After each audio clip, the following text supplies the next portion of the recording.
Saludos, estudiantes de séptimo año. Estamos en la guía 16 o la clase 16 y se llama Efectos de las fuerzas de roce y elasticidad. El objetivo de aprendizaje es el OA7, planificar y conducir una investigación experimental para prever evidencias que expliquen los efectos de las fuerzas gravitacional, de roce y elástica, entre otras, en situaciones cotidianas.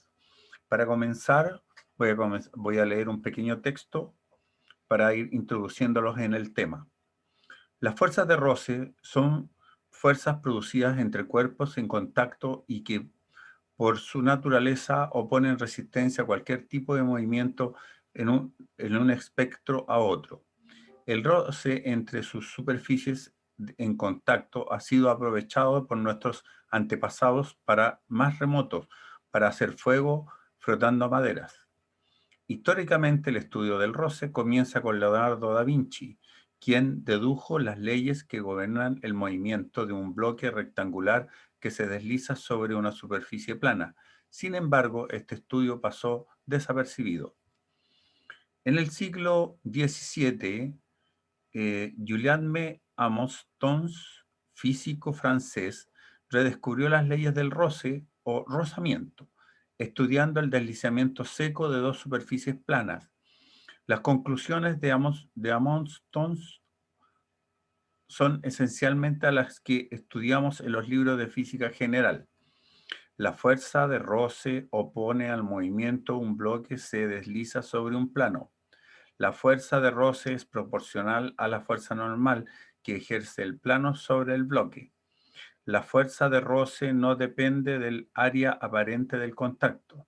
Pero además tenemos que el científico francés Coulomb añadió una propiedad más, que dice así: una vez empezado el movimiento, la fuerza de roce es independiente de la velocidad.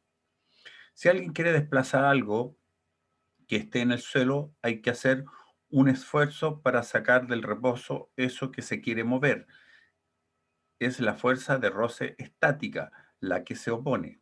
Si un objeto ya está en movimiento sobre el suelo y en contacto con el aire o solo en contacto con el aire y no hay fuerzas que lo empujen, el objeto irremediablemente se va a detener.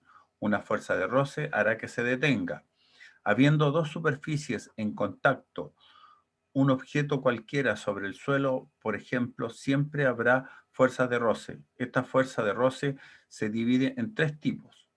Fuerza de roce estática, es la que se opone a que un objeto inicie un desplazamiento. Depende de la rugosidad que hay entre las superficies de contacto entre el objeto y el lugar donde va a mover. A mayor rugosidad, mayor es la fuerza de roce estática y mayor el esfuerzo necesario para empezar a mover algo. Fuerza de roce cinética es la que se opone al movimiento de un objeto que ya está en movimiento. Depende también de la rugosidad que hay entre las superficies de contacto entre el objeto y el lugar donde está moviendo. A mayor rugosidad, mayor es la fuerza de roce cinética y mayor será el esfuerzo necesario para mantener el movimiento del objeto. Esta fuerza de roce se manifiesta cuando hay movimiento de deslizamiento entre dos superficies. 3. Fuerza de roce con el aire. Fluidos en general. Es la que se opone al movimiento de un objeto que está en movimiento en el aire fluido, dependiendo de dos factores: la velocidad del objeto y la forma aerodinámica del objeto. ¿Qué es la elasticidad?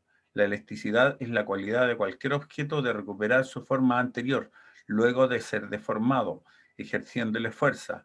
En física, elasticidad se refiere a la propiedad mecánica de un cuerpo para revertir su deformación y volver a su forma original. Para continuar con esto, voy a dar inicio a la observación de la siguiente imagen, en la cual tenemos un par de resortes. ¿Cómo podemos estirar estos resortes? Dice la primera pregunta. Al estirarlos, ¿se deforman o vuelven a su estado inicial? ¿Qué debe aplicar para estirar el elástico? ¿Qué importancia tienen las fuerzas en este caso? Desarrollemos la ley de Hooke. Establece que el alargamiento unitario que experimenta un material elástico es directamente proporcional a la fuerza aplicada sobre el mismo. Bien, aquí tenemos a un joven que dice, este resorte no me hará nada. Está tratando de empujarlo, empujarlo, empujarlo, pero en cierto minuto el resorte lo empuja a él. Responde, responde según la imagen anterior, dice. ¿Qué hizo el niño para que el resorte se encogiera? Si el niño salió disparado al dejar de aplicar la fuerza, ¿qué pasó? Si aplicamos una gran fuerza a un resorte, ¿la longitud de este aumenta o disminuye? 4. ¿Qué significa que el estiramiento y la fuerza aplicada sea directamente proporcional? Y vamos al siguiente tema. Observa la imagen y luego responde. ¿Por qué la persona puede mover la caja? ¿En qué situaciones es más fácil mover la caja y por qué? ¿Qué factores influyen para hacer más fácil o más difícil mover una caja? 8. ¿Cuál sería el punto de aplicación de la fuerza? 9. ¿En qué dirección va el movimiento de la caja? Indica con una flecha. 10.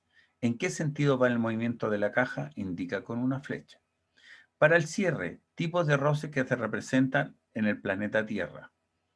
Por desplazamiento, se produce cuando las superficies sólidas se desplazan una sobre la otra. Por rodamiento, se produce cuando un cuerpo, como las ruedas, giran sobre el suelo sin resbalar. Y en los fluidos, se produce cuando un cuerpo sólido se mueve dentro de un fluido, como el agua o como el aire.